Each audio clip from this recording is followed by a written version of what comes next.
indigo? Who do you think gonna raise the kids? Who do you think gonna clean the house? So stupid Abe had to think about it, and guess what they came up with? They came up with a whole set of laws called the slave codes. And you know what they were? They were a set of laws to reinstitute slavery. Let me tell you what they were. There was the vagrancy law. A vagrant was any person who wasn't fully employed and didn't have a place of residence. You know who that was? The former slaves who just found out they were free. As soon as they stepped up the plantation, you breaking the law, they locked you up. Wow. And as soon as they started that process, then they created what's called the convict lease program. You know what the convict lease program was? The convict lease program was a program that said once you were arrested and incarcerated, you could be leased back to the plantation. Sometime before your bed even got cold. Then they said, oh yeah, you want to vote? Sure, we got the literacy law. You know what that law was? The literacy law said that you could vote, but you had to first read this statement. If you read the statement, you were arrested. Why? Because the only way you could read it, if you know how to read it, was against the law. And so they had the legal system set up and designed to reinstitute chattel.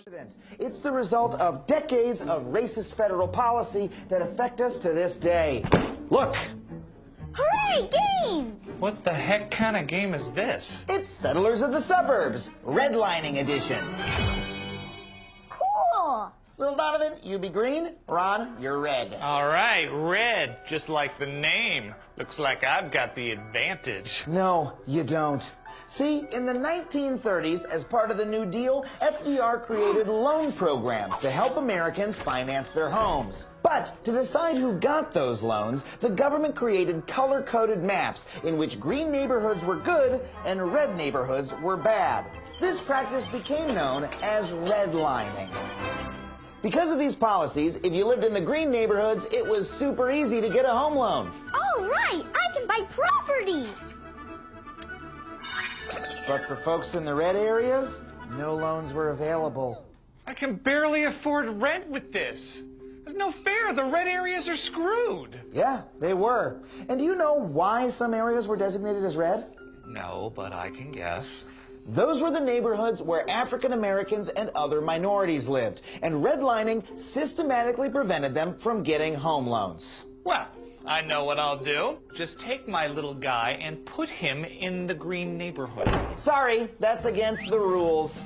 Early suburb developers like William Levitt instituted explicitly racist policies. Levittown homes must not be used or occupied by any person other than members of the Caucasian race.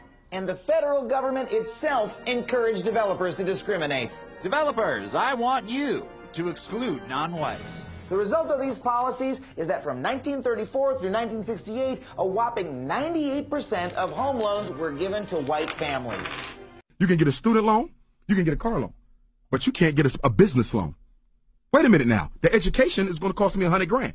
The car is going to be about 70 grand. The house is going to be $250,000. Why do you approve that, but you don't approve the business loan, which is probably for half the amount? Because if I finance your empowerment, that disrupts my system of extermination and genocide. You cannot kill a people who you are financially empowering. So we are kept without access to wealth. That's why the hood is full of mom and pop stores. That's why the hood is full of struggling businesses, because America has a policy where you do not empower black people for their own benefit. Any other minority? Yes. Why? Because if they get out of hand, they can be sent home. The black man cannot be sent home. Slavery is older than America. America was born on July 4th, 1776. Slavery in the colonies began on August the 20th, 1619. Your identification, sir. Have I broken the law? Have I done anything wrong? Have I done anything wrong? What's your name and your badge number? Captain David Wheeler. I need to see your identification, Are sir. you familiar with the Florida Penal Code on presenting ID? I am. Commission of a crime, committed a crime, or about to commit a crime. Which have I done? Suspicious activity, sir. That's not a crime. Is that a misdemeanor or a felony? Is that a misdemeanor or a felony? Is that a misdemeanor or a felony? Loitering and prowling, sir? I know the loitering laws. I'm not loitering. I'm actually conducting a business. So come up with something else. I'm not prowling, having into your property. So let's try another intimidation practice. It's not an intimidation practice, sir. I know who you are. Yeah, well, you don't need to know who I am. Lieutenant, why are you, or captain, or whoever you are, why are you approaching me aggressively like this? I'm a citizen. Do you understand that? Do you respect citizens in Florida? Why are you being so aggressive with me? Can you please back up? You have a weapon. I have no weapons. Can you please back up? You're intimidating me, sir. I'm starting to fear for my life. Can you please back up? You haven't feared for Thank your you. life yet? Not yet. Is that a threat? No. Absolutely not. I'm talking, why are you so close? I'm a journalist gathering content for a story, which is a constituted protected activity. First Amendment, you ever heard of it? Can I see some journalists? You don't need to see it. I'm independent. That's the freedom of press. Anything else you'd like to learn about the law? Anything else you'd like to learn about the law? You're intimidating me, sir. I don't appreciate that. I'm not intimidating you. You are. Can you please stop approaching me then? I didn't approach you. I asked you for your name and your badge. You can. If I feel like walking right toward your phone here. If you touch me, it's an assault. It is. It would be a battery if I touched you, wouldn't it? Yes, absolutely. So let's not do that. Let's not do that, Captain. I'm sure you respect. I'm sure you love your qualified immunity. What's going on? Just recording. I don't know what his problem is. I don't know what his intimidation tactic is. Hey man, come on, what's with the tyranny, man? This is America. Did you take an oath to the Constitution? What's your name, sir? Did you take an oath to the Constitution? Can I have your name? You can call me Daddy. Daddy, can I have your name? Daddy. Or good citizen. Which one do you prefer? Good citizen. But I really would prefer if you back up.